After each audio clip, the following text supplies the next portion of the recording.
What happens when a mountain holds millions of tons of water and suddenly lets go?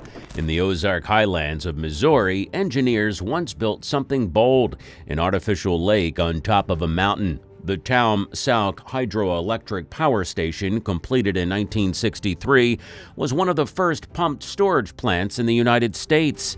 It didn't just generate power, it moved entire reservoirs uphill using gravity in reverse. But in 2005, that gravity came back with a vengeance. At 5:12 a.m., the upper reservoir, perched high on Proffit Mountain, collapsed. Over 4.9 million cubic meters of water surged down the mountainside in minutes, tearing through forests, smashing into Johnson's Shut-In State Park, and nearly wiping out a family of 5. Miraculously, no one died, but the devastation was historic. So how does a high-tech hydroelectric plant become a high-speed disaster zone? What went wrong? And after billions spent rebuilding, can it ever be trusted again? Let's find out. Built in the early 1960s, Taum Sauk was America's very first pure pumped storage power plant, an ambitious facility located approximately 140 kilometers, around 90 miles south of St. Louis, near Lesterville, Missouri. Unlike conventional hydroelectric dams, which harness natural flowing rivers, Taum Sauk had no natural inflow. Instead, it functioned much like a gigantic rechargeable battery. Every night when electricity prices were low, pumps consumed surplus power from the grid to move water uphill, storing potential energy in a massive artificial reservoir perched high atop Proffit Mountain. Then when electricity demand surged during the daytime, gates opened, releasing water down through massive tunnels to spin turbines below, generating power at precisely the right moments. The plant's standout feature was its enormous upper reservoir, which held a staggering 5.7 million cubic meters, around 1.5 billion gallons of water. To visualize that immense volume, imagine enough water to fill approximately 2,270 Olympic-sized swimming pools, all stored behind a towering circular dam structure. Situated approximately 230 meters, around 760 feet above the lower reservoir, this elevation provided a hydraulic head, meaning water height, that was greater even than the famous Hoover Dam. This height was crucial because the greater vertical distance, the more efficiently water could generate power when descending through the turbines.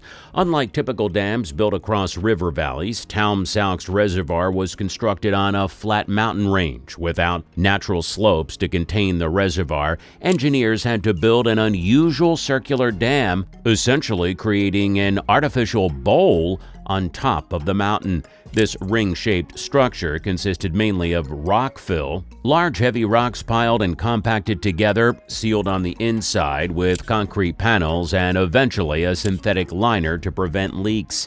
At the time, the unique circular design was groundbreaking and considered a masterpiece of modern engineering. However, the boldness of this engineering solution also carried inherent risks that would later be exposed in disastrous fashion. In the early hours of December 14, 2005, the upper reservoir of the Taum Sauk plant was nearly filled to capacity after pumping water uphill throughout the night.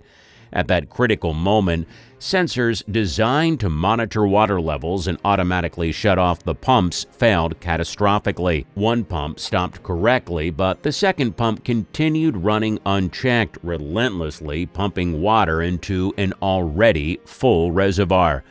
Within minutes, water began to overtop the parapet wall, a concrete barrier roughly 3 meters, about 10 feet high, surrounding the reservoir. At first, water merely splashed gently over the edge, but soon it turned into a powerful torrent cascading down the outer embankment. Here's where the real trouble began. Taum Sauk's upper reservoir wall was a rock-fill structure, thick layers of heavy stones meant to hold back immense pressure, but critically vulnerable if exposed to sustained overtopping. The rushing overflow quickly eroded the loosely compacted rockfill material beneath the concrete wall, undermining its foundation. In just minutes, a 213-meter wide, about 700-foot wide, section of the reservoir's dam wall completely collapsed, releasing an unimaginable surge of water down the mountainside. Approximately 3.8 million cubic meters, around 1.3 billion gallons of water, thundered downhill, carving a catastrophic path of destruction roughly 30 meters deep, nearly 100 feet in places, obliterating dense forest and bedrock alike. Johnson's Sludden's State Park, a beloved recreational area famous for its scenic granite formation and shallow rapids, lay directly in the path of this violent flood. Incredibly, the park was largely empty that morning, averting what could have been a major tragedy. But one family, the park superintendent, his wife, and their 3 young children, were caught completely unaware as their home was ripped apart by the powerful deluge. Miraculously, although severely injured and suffering from hypothermia, all survived, narrowly avoiding a far greater human catastrophe. Subsequent investigations exposed multiple layers of technical mistakes and human errors leading up to this devastating event. The most immediate cause was the failure of the water level monitoring sensors. Originally, these sensors were securely mounted along cables anchored from the top to bottom of the reservoir. However, during a major maintenance upgrade in 2004, engineers installed a new waterproof liner to combat persistent leaks. To avoid puncturing the liner excessively, the sensors were not fixed directly to the reservoir walls, but attached to loosely anchored cables instead. Over time, currents generated by daily filling and draining loosened these cables, causing sensors to shift position. As a result, sensor readings became increasingly inaccurate, registering water levels about 60 centimeters, 2 feet lower than actual conditions. Compounding this mistake, plant operators installed a backup fail-safe sensor system intended to trigger emergency shutdowns if water reached dangerously high levels. Surprisingly, these fail-safe probes were mistakenly positioned above the lowest points of the reservoir wall, making them effectively useless. Water could overflow the lowest parts of the wall without ever reaching these probes. Additionally, the control system required both fail-safe sensors to be triggered simultaneously before shutting down pumps, an oversight that virtually guaranteed failure in a genuine emergency. Even more concerning, months before the disaster, plant personnel witnessed a smaller overflow event triggered by high winds from a passing tropical storm. Rather than taking immediate and thorough corrective actions, plant managers simply reprogrammed the control system to allow a larger margin of error, mistakenly assuming this would prevent future overtopping incidents. Structural problems further exasperated these operational errors. The reservoir's original rockfill dam had settled significantly over its decades of use, dropping nearly 60 centimeters in some areas due to improper compaction and inadequate maintenance. This settlement lowered sections of the wall below their original design height, dramatically increasing vulnerability to overtopping. Engineers also neglected to include a spillway, a crucial safety feature found in virtually all modern dams, to safely release excess water and to prevent catastrophic overflow. This absence reflected an overconfidence in automated control systems, assuming they were sufficient to prevent any disaster scenario. Ultimately, Taum Sauk's tragic collapse highlighted a crucial engineering lesson.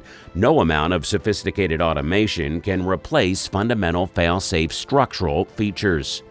Following the 2005 disaster, Taum Sauk faced intense scrutiny and legal consequences. Ameren, Missouri, the energy company responsible for operating the plant, was fined $15 million, the largest penalty ever issued by federal regulators at the time, and faced nearly $200 million in total settlements and repairs. Lawsuits and public backlash forced Ameren into action, leading to a total rebuild costing over $450 million. By 2010, the upper reservoir was reconstructed from scratch, this time using roller-compacted concrete, an innovative and stronger solution. Crushed rock from the old reservoir was reused as aggregate for the new concrete dam, minimizing environmental impacts and logistical issues. A proper spillway was also added, and advanced sensors and oversight systems were implemented, dramatically reducing the chance of future failures.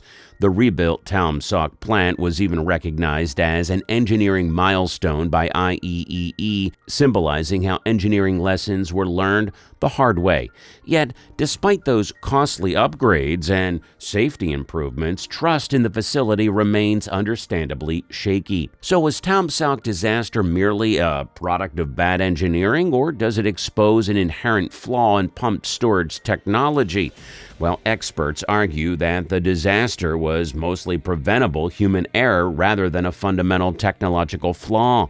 Taum Sauk's failure showed the world the catastrophic consequences of neglecting basic safety practices and relying solely on automated systems without adequate safeguards. Since then, dam safety standards have improved globally. Redundant monitoring systems, spillways, and extensive federal oversight have become mandatory. Pumped storage plants worldwide have re-examined their safety protocols, ensuring a disaster like this won't happen again.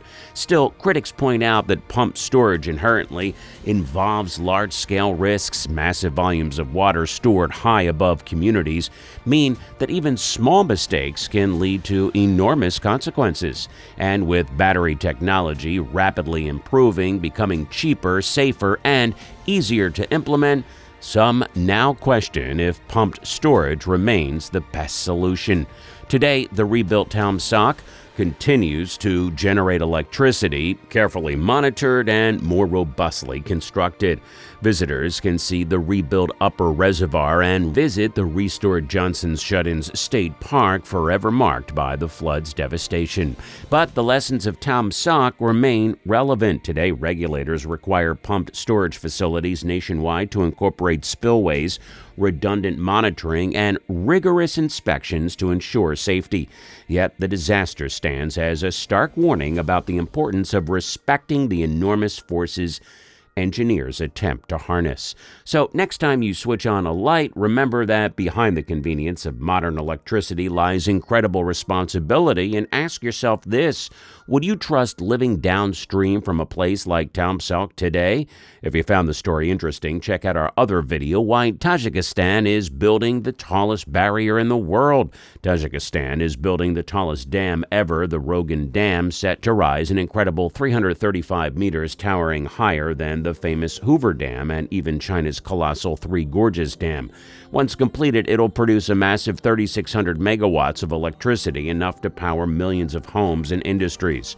What makes this dam so crucial? And can it overcome all these obstacles? Watch now to find out. So what do you think? Let us know in the comments below, and don't forget to subscribe for more mega projects.